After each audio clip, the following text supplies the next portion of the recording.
Welcome to Elemental Fun, a historical and cultural look of the elements of the periodic table.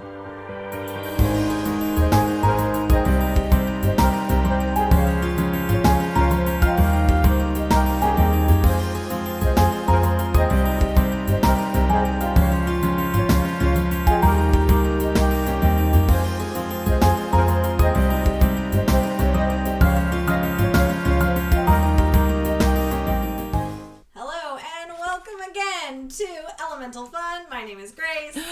I'm Cindy. Hi, Cindy. Hi. Let me take a sip of my tea. While I tell them today's episode, we are going to be covering tin and lead.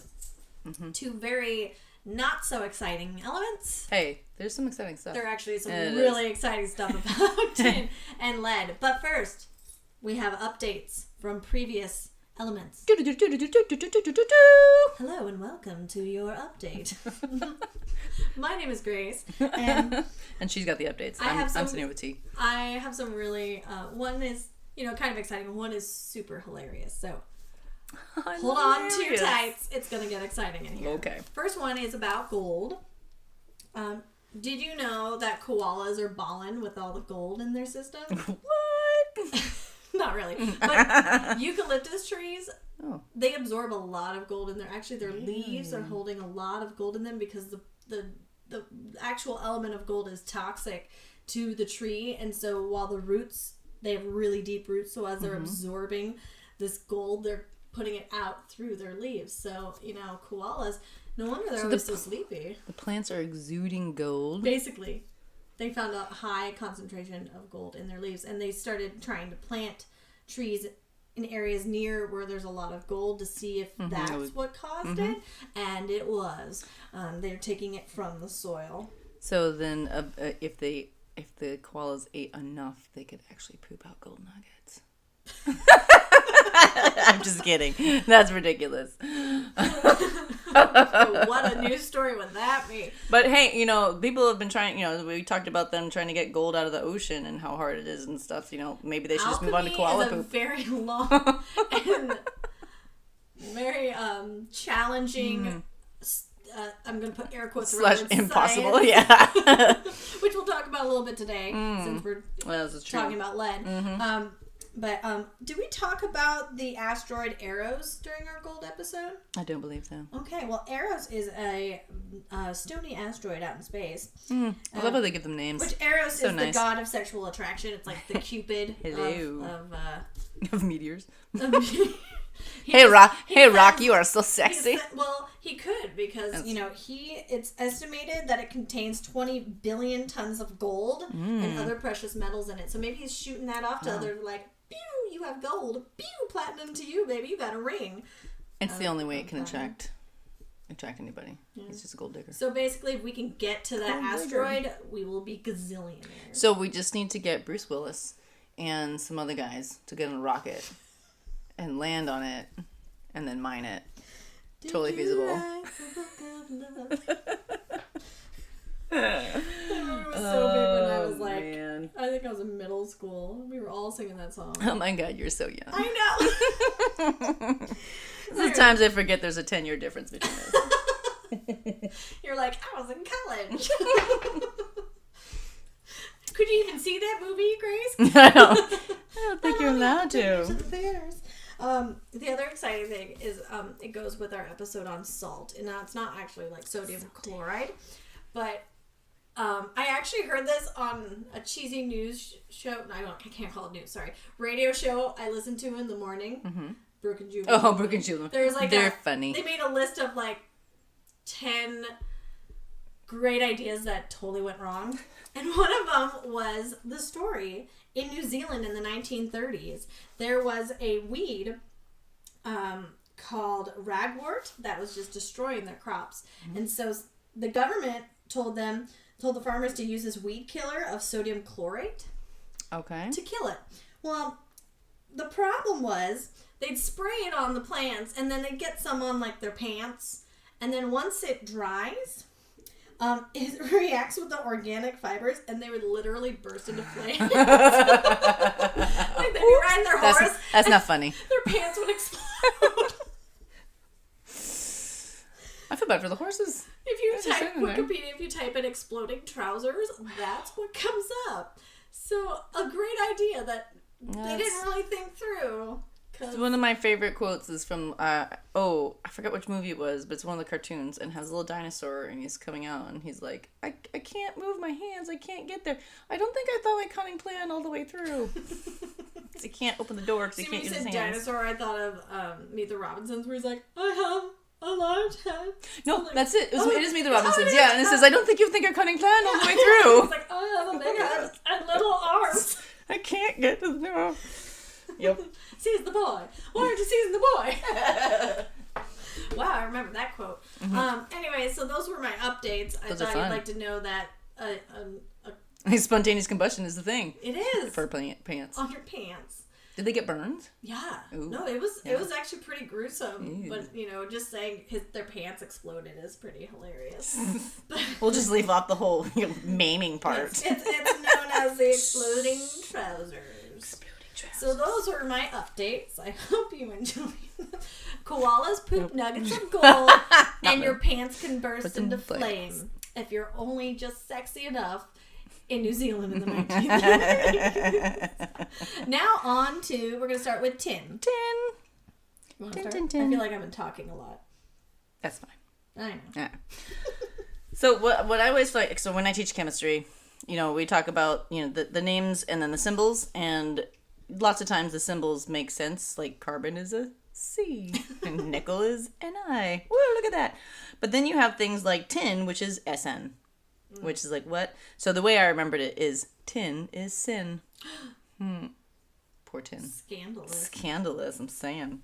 But the SN comes from the Latin word for tin, which is stannum, which is apparently also an alloy of lead and silver together. Yeah. So they probably looked at that and they're like, oh, that's probably an alloy. And yeah. Nope, it's its own thing. Exactly. Before you continue, though, I'm going to just jump right in. Both of our elements today are categorized or called poor elements, not because they don't have any monies, but also because they're softer and have lower melting and boiling points. And they were in the same group on the periodic table, which means that they have similar properties. Yeah. So it makes sense to kind of do these together. Put them together. Yeah. Which is actually funny because originally our notes said that we were supposed to do iron and tin, and then we both did lead and tin, and then we saw our notes when we got together, and we were like, oh, wait, we did the same thing? Great. Awesome. We're in sync. Nailed it. Which, if you haven't seen that show, by the way, watch it. Stop plugging things that are making money. But it's so good. Okay. So yes, tin. So tin's another one of those that's been just kind of around forever. About 2100 BC is when they kind of first saw it. But it, like you said, it's very soft and pliable, which is basically the big reason that lead and tin are both used a lot, because of that softness and the ability to it's pliable and you can change it into different shapes. What's interesting is that tin below 13 degrees Celsius turns into a powder. Oh, I have such a good story about this later. Super cool. And the name comes from the word Anglo-Saxon word tin. So, Fancy. Yeah, and they have there's a couple different types of them. There's white tin, gray tin, and rhombic tin. But the white tin is what is the regular form, and the gray tin is when it gets below the 13 degrees Celsius, and apparently is not really very usable, and people don't like it. No, they don't like it. If your organs, not like your body organs, but like the one you play. Because you all have organs. No, if you have one though and it has tin piping, it won't work so well if it gets too cold, because they will just, and they used to make them out, and it would just powder off. That's amazing. It would just disintegrate. You would just they're like, awesome. Wow, my organ doesn't work very well anymore. It got a little too cold. It's not like your guitar that you have to like retune. It's like it's done. It's actually just turned to powder. Yes. Oh, interesting. Yeah. Oh, stupid gray tin. What is that temperature? 13.2 in Celsius. What is that in Fahrenheit? Can't you just don't ask me to do that? No, because the calculation for Fahrenheit to Celsius is like plus 32 divided by blah blah. Well, I mean 0 is freezing. Right. In Celsius. So, and freezing is 32 degrees in Fahrenheit. So it's probably like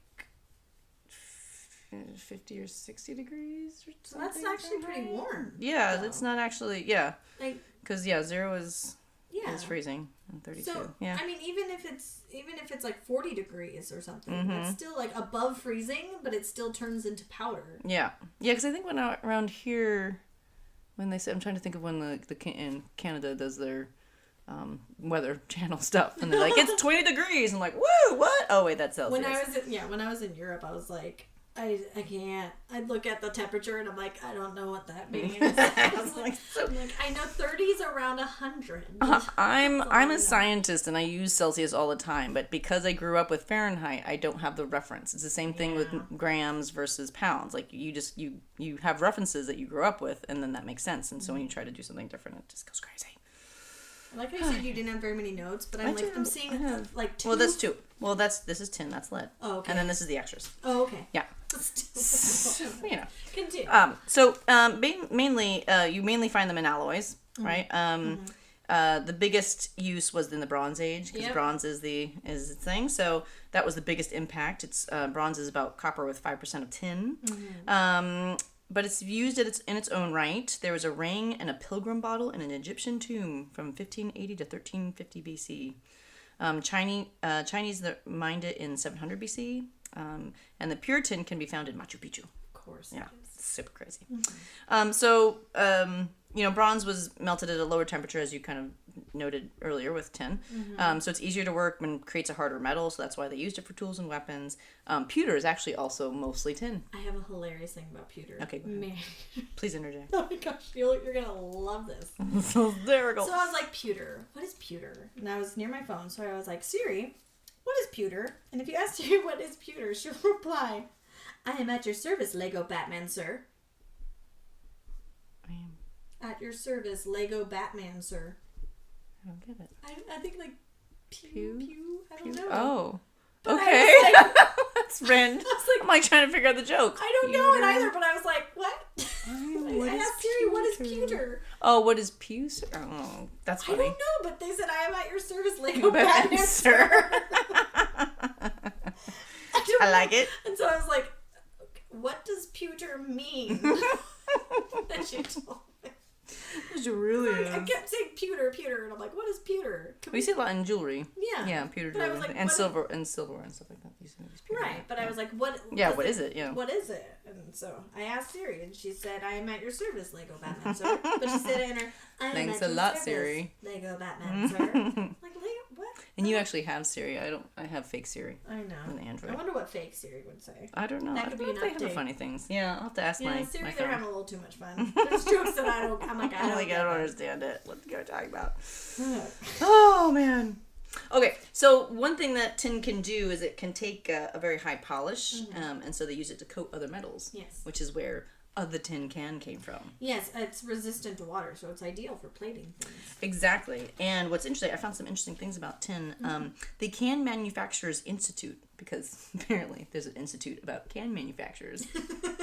So, but Napoleon Bonaparte offered a reward in 1795 to anyone who could preserve food for military use. And so in 1810, Nicolas Appert, a French chef, invented canning. And then a year later, still in 1810, but later that year, Peter Durand had the patent for tin-plated steel. And so because you say it resists corrosion, and it's perfect to cover the cheap steel, so it makes a cheap can. But it wasn't until about 50 years later that they invented the can opener.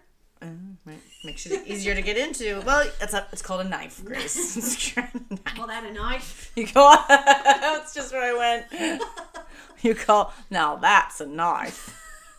You're like, it's a tin can. Why did you do that? That's Crocodile Dundee, by the way.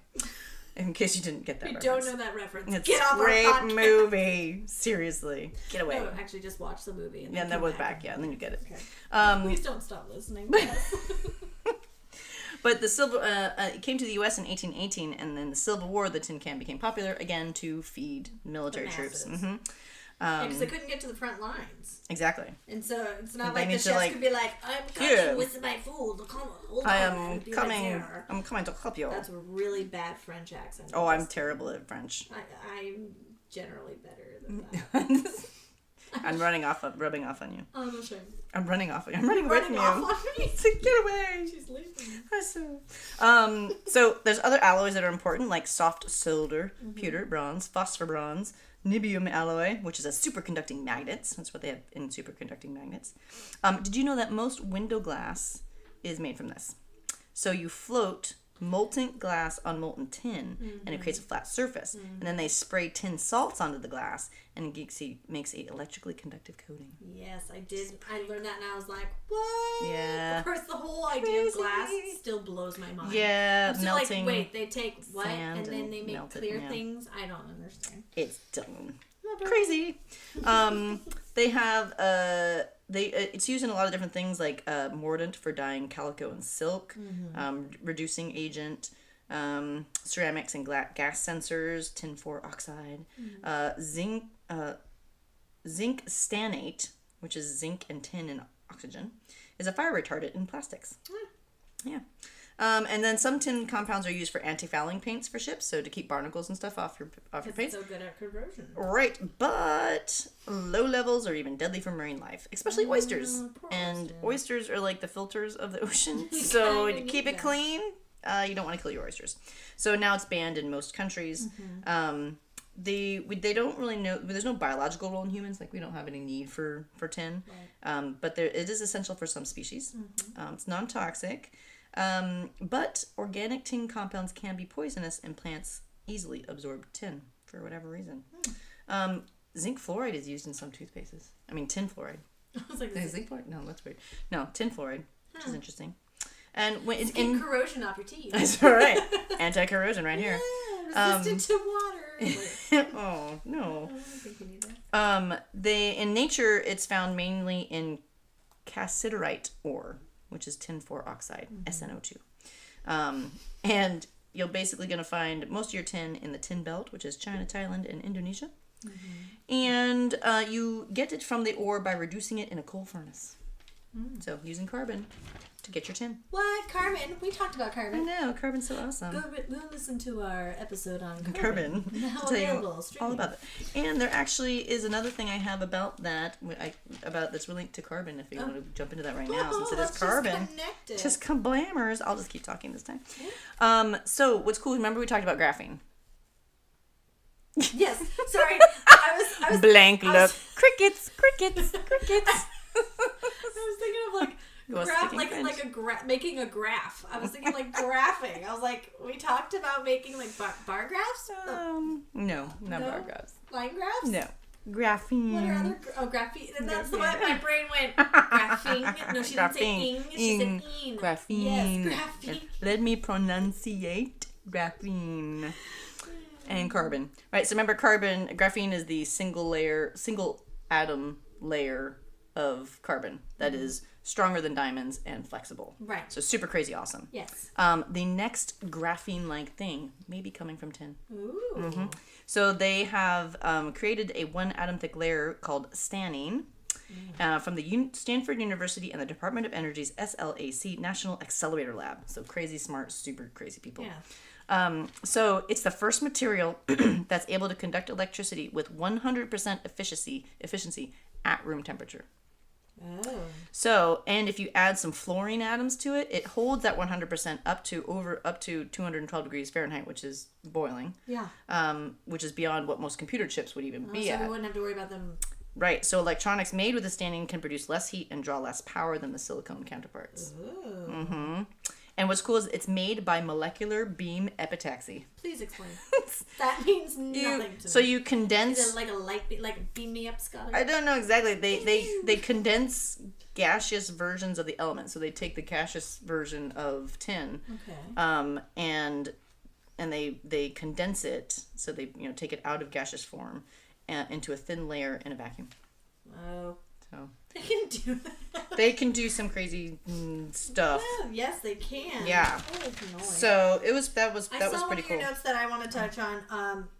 Basically, when you bend tin, it cries. It cries really. It's like, ow. It's like when you put the lobsters in the thing and they go. It always. Yeah. I'd rather just. Break them open. Yep. Don't let them suffer and what? No. So don't let the tin suffer. But EDM was originally known for its tin cry when bent. It's another element we'll get to, but they called it it's got a tin cry, so it's a common. It's a creaking sound. Yeah, it's from the deformation of the tin crystals. Yeah. So, like, if you ever see maybe in a movie when someone goes, and bends like a sword, it could be a tin sword. Tin fry. Not the best sword, but you know. Speaking of movies, you'll like this. Do you know about the Oscars? I do. You know those gold statues? They're not gold. Yeah, they're not gold. You know what they're made of? Tin? No, a lot. It's Britannia, which is a metal which is 92% tin. And then it has copper and antimony, and then it's plated with gold. Oh. Yeah, so those little statues, just tin. Oscar's kind of cheap. Yeah, well. I got a few things to add to Tim, and then right. I just said Tim. Tim? Tiny Tim. Pizza. Oh, wait, that's a whole different thing. That's Oliver Twist. I was a theater major. Oh, boy. I know what I'm talking about. I know my shows. Okay, a few more things to add. So... most things that we call tin aren't actually tin. Tin cans are steel. Tin foil's aluminum. Tin whistles and tin soldiers, etc. Everything's called tin, but it's usually just plated in tin. Yeah, and the tin cans went out of style when Coors created the aluminum can. Oh. Yeah, it was apparently Coors Brewery. That makes sense. In the mid-20th century. Anyway. So along with So tin possibly played another role in history, a big role in history, in Napoleon's defeat in the Russian campaign in 1812. It was even though he tried to get the tin to be the cool thing, right? Their buttons on their uniforms were made of tin, and so when they marched to Russia, they disintegrated. Did it get too cold? So you were all about the clothes that just disappear in this episode. Apparently. Everyone should just take their clothes off. Don't play. I don't care. You do it at home. In your house, it's you do you, boo. But if you're in public, please be respectful. It's not proven, but that's what they believe happened. That's kind of the story. If you get cold, you're not gonna be able to fight very well, even if you don't die. So another thing, so when it disintegrates, it's called tin pest. It's called the tin pest. Now it kind of went out of style, but now it's actually coming back in because they used to do a lot of tin and lead alloys, but which would be solder. Yeah. That's what a tin, half tin and half lead is solder. But lead started being banned. Well, we'll get to lead. Yeah. Because poison. It took us a long time to figure that one out. Oh, but it didn't, though. It didn't, but it did.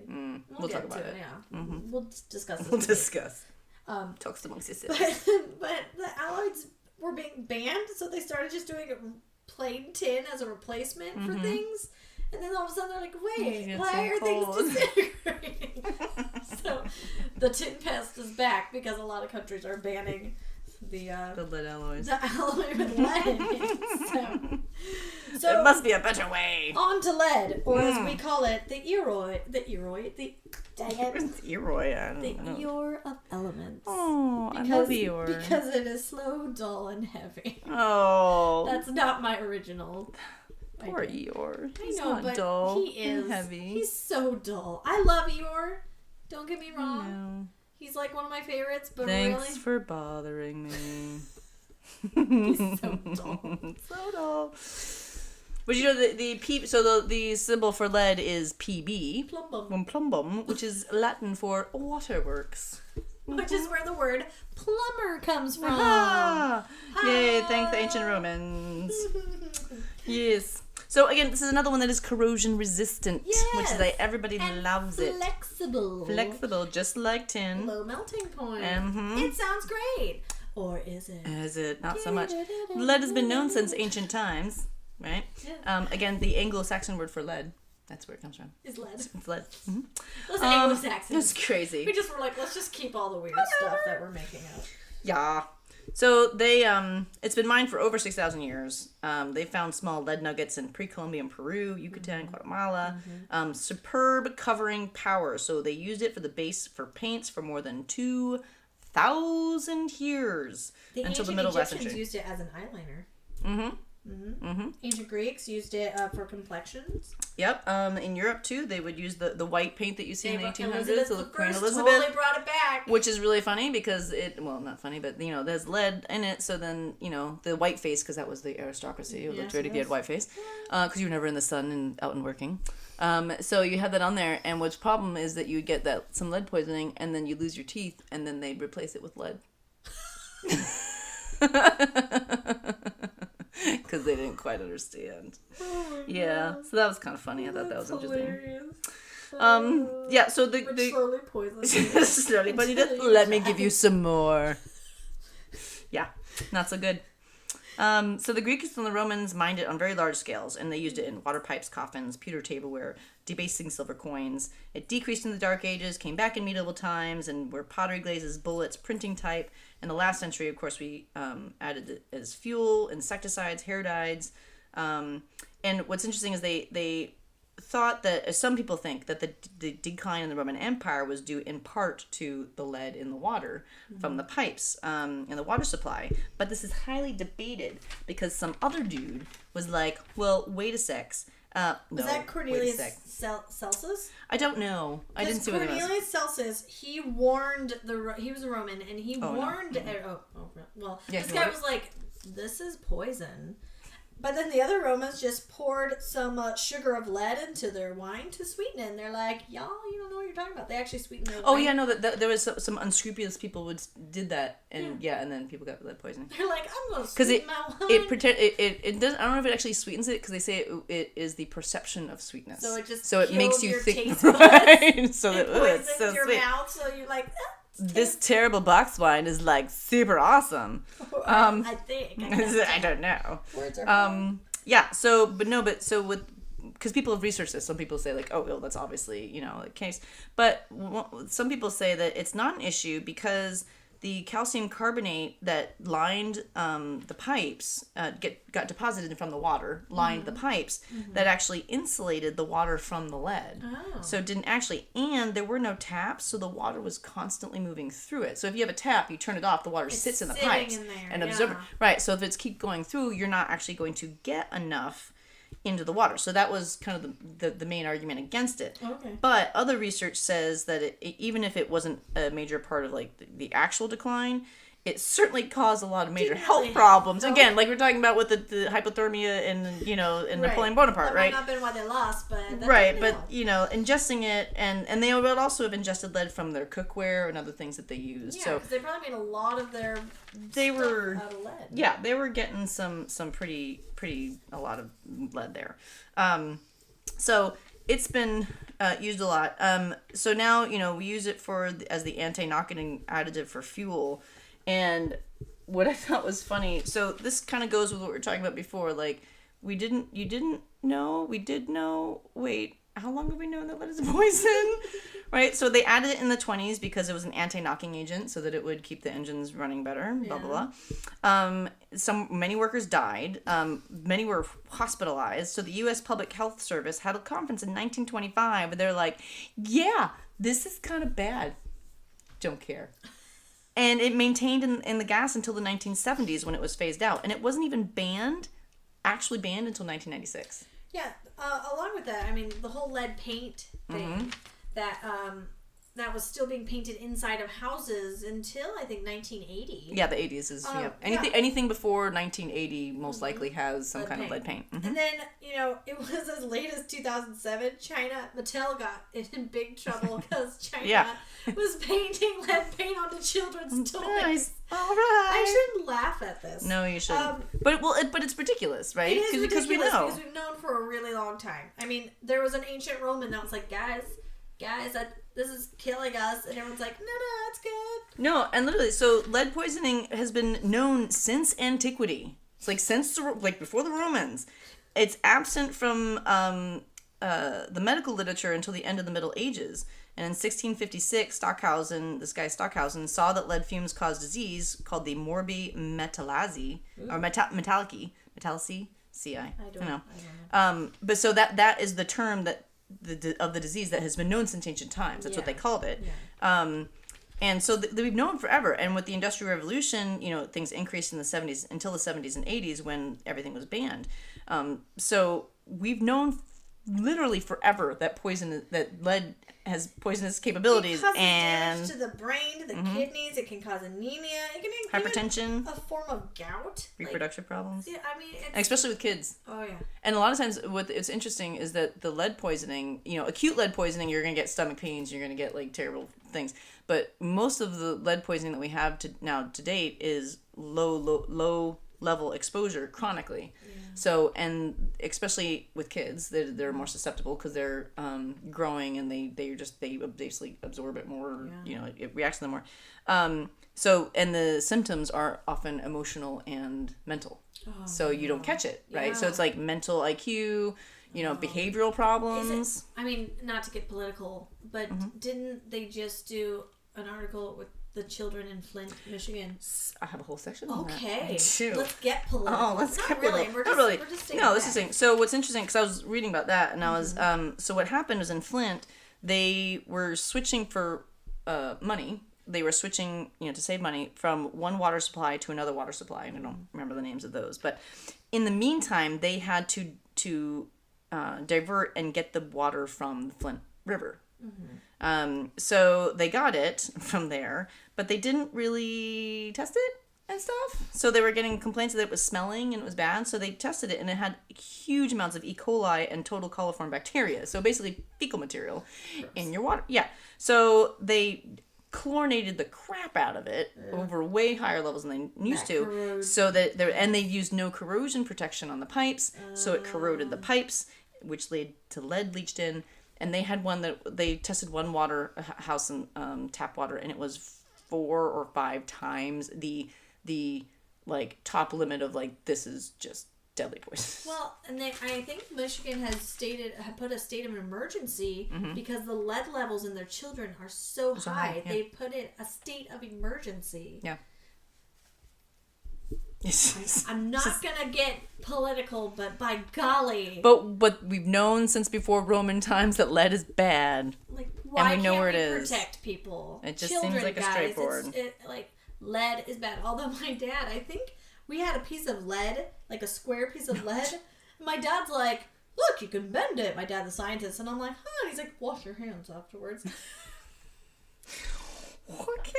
It might have not been lead, but I remember a heavy, dull gray piece of metal that I could bend. Well, it could have been tin, I suppose. It could have, but tin's not that heavy. Lead. Yeah, no, lead's pretty heavy. I'm pretty sure it was lead. Yeah, that's not good. Oh, well. It was the 90s. It's good times. Good times. So they've, so again, they put a bit insecticides and fuels. We've banned most of everything that we use in lead now, but it's still using car batteries. That's why, lead acid batteries. That's why you don't want to touch those or have them break open. Some pigments, ammunition, you still have lead bullets. Cable sheathing, weights for lifting, still lead. Yeah. Diving belts, lead crystal glass. Well, wait, diving belts. Mm-hmm. They used to make leaded boots for divers in the 1890s. The Turkish did. Mm-hmm. And it says, read from page 110. Oh, read the book. It's not that much. I think I just didn't have space. So, but I just thought it was so funny that they're like, we want to go down into the water. Let us put lead boots on. Okay. Sleep with the fishies.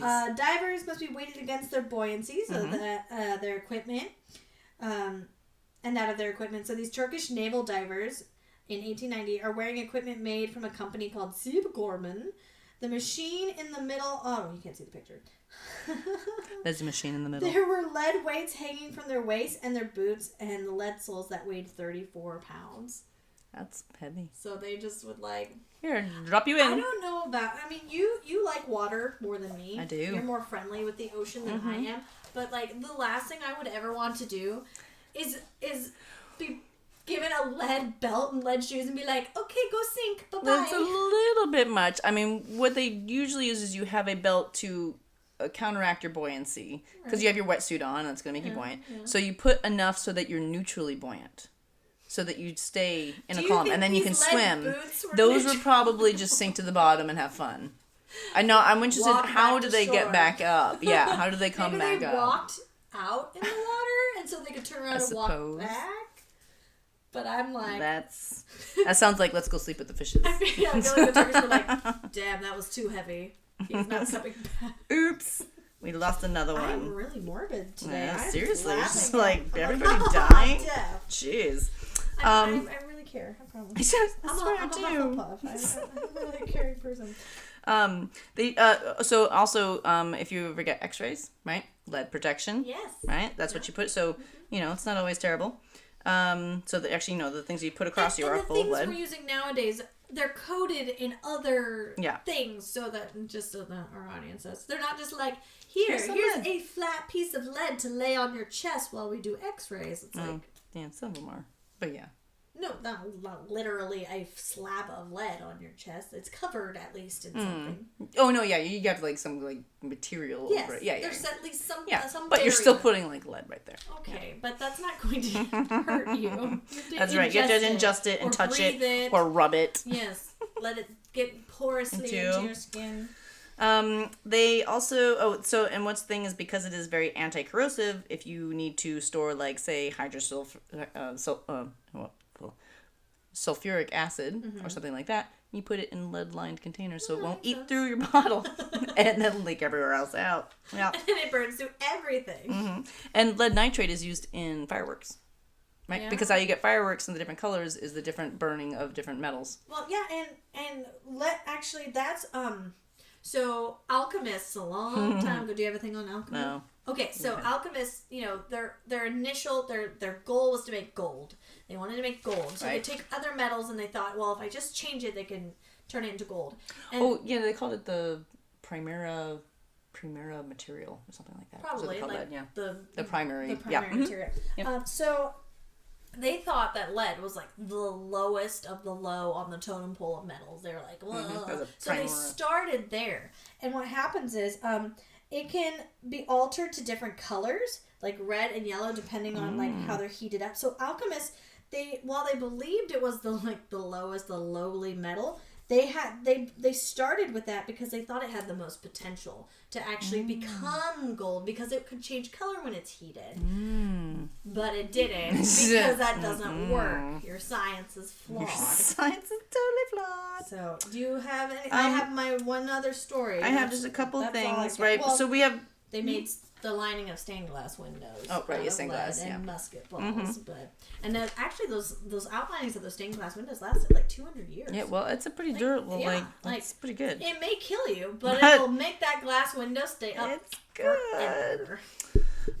So there's no biological role in humans. Of course, it accumulates in the body and causes serious health problems. It is toxic and teratogenic, which means it disturbs the development of the embryo and fetus, and is carcinogenic. So trifecta right there. It's really terrible. Bad. Yeah, bad. Yeah, it's so good yet so bad. It's so good. Like basically, most of the sites that I looked at, basically like we would be using it everywhere, were it not completely toxic. Yeah, like it's a great element, but it unfortunately is super toxic. That was the sound. That was Wash, my dog. He was just shaking it. Shake it like shake a Polaroid picture. I was like, shake it up. Yeah. I went too swift on that one. So what's interesting is it's naturally it's mainly found in the as in the mineral galena, and then you roast it and you get lead. 40% of lead in the UK and 1/3 of the US of lead is actually from recycling. And we actually recycle it and reuse it. Which is pretty cool. Actually, I know. How are we using it and recycling it? I'm probably using it and I'm not even aware. And so what's interesting is that it's not plentiful, so it's actually not very plentiful in the Earth's, out in nature, but it's not considered rare because it is so easily found and refined. Yeah. So it's a pretty easy thing to find. And the other one thing is, pencils. Everything like don't put a pencil. Just stab yourself with a pencil. You get lead poisoning. Yeah, pencils never had lead. Yeah. So in the actually recently, I was actually curious about that. I was like, wait, we talked about how pencils didn't have lead because it's graphite. Right. They didn't have lead.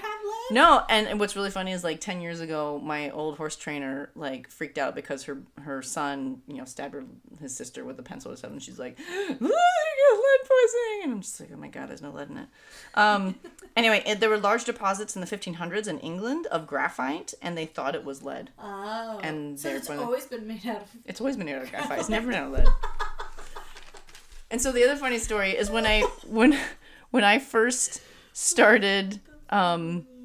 When I first started driving, it never occurred to me, like, I'm like, oh, go get unleaded gas, right? And it never occurred to me that the reason why there's unleaded is because at some point they had lead in it. Well, no, I know that's what it meant, but I just never kind of put together, like, oh, that means that at one point there was leaded gasoline. So they had the option of leaded or unleaded, yeah. And then I was like, did not think of that. Yeah.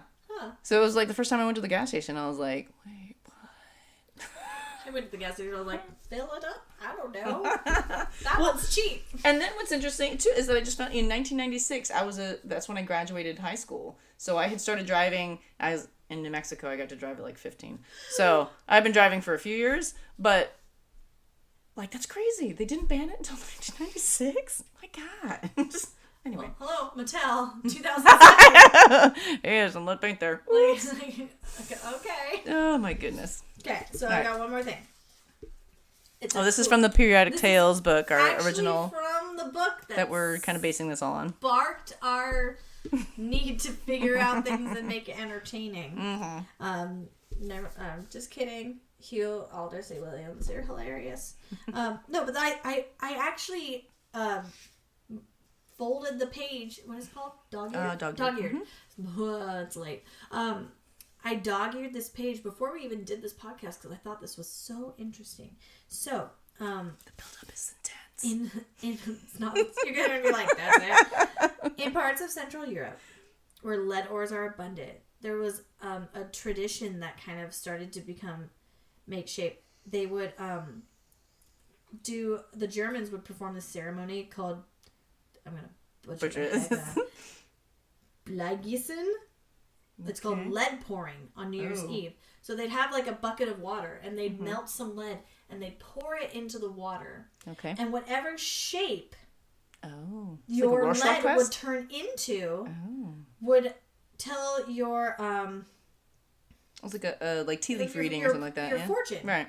Yeah, and so if it solidified and resembled a flower, you would enjoy new friendship in the coming year. If it looked like a pig, I don't know how it looks like a pig, means prosperity. A ship means a long voyage.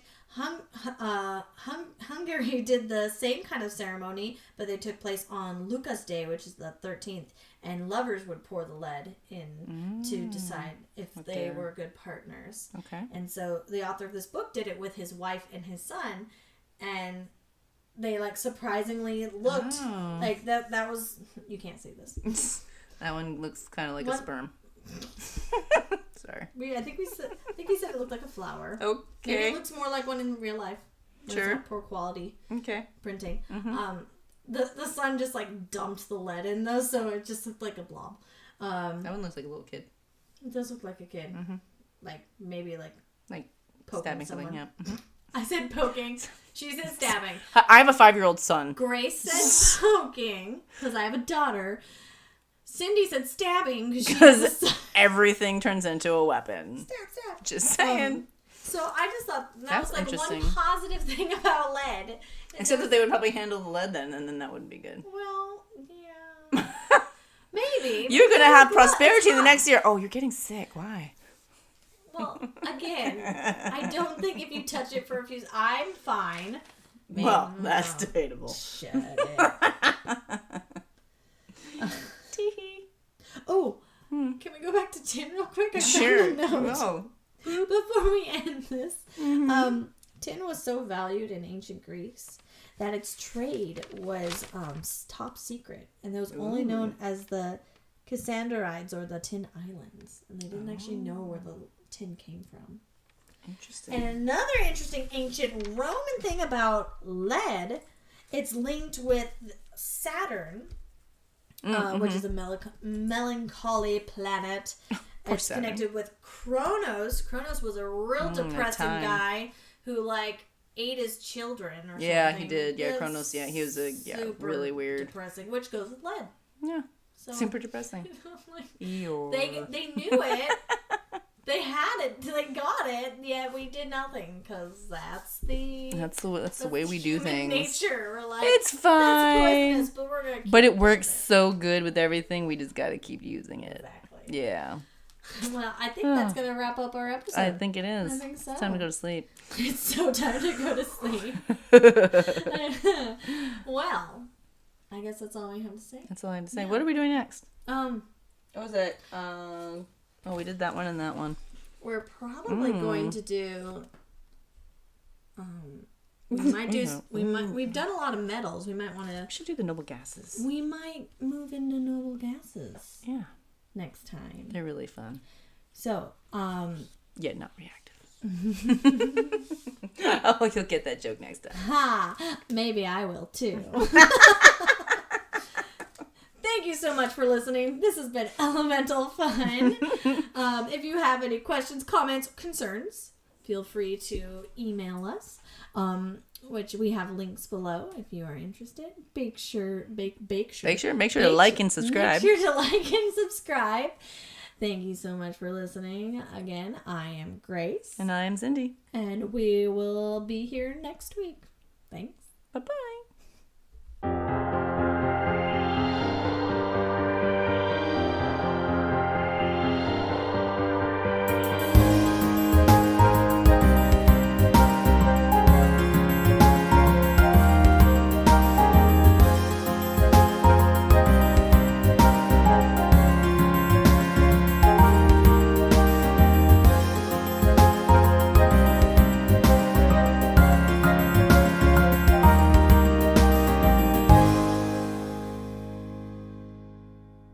Let's just go ahead and test the mic and see what we're doing. It's been such a long time. It's been so long. It's been such You're welcome. Long time.